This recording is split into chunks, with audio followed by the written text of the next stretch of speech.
When we insult people, it's not just limited to the tongue, but you can also do it by gesture as well, show in a certain way by hand.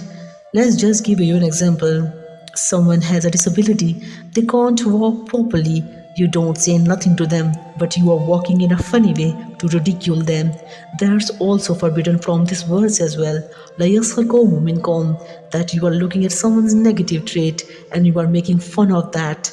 That is impermissible, whether it's by the tongue, whether it's by the hand, whether it's by gesture, whether it's by acting.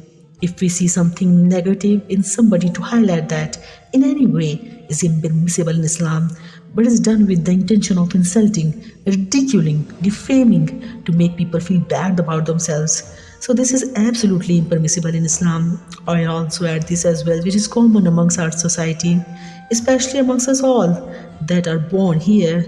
And you guys may have faced this, right? You don't be offensive. I have experienced this in my family, that whenever someone tries to speak a bit of English, we ridicule their English. Because of us, we are here, right? We can speak English better than the brothers who come from abroad, but that doesn't give us the right to ridicule people. And that's why the verse is saying, don't think just because they can't speak English as good as you, that you gotta ridicule them. Maybe they're better than you. You think you are just got that fazilat. Or just because you can speak a bit of English, just because you got a red passport, or just because you got a business, just because you got a bit of money. They only came here now and you came here 20 years ago. That doesn't make you better, does it? No, only Allah knows who is good and who is not.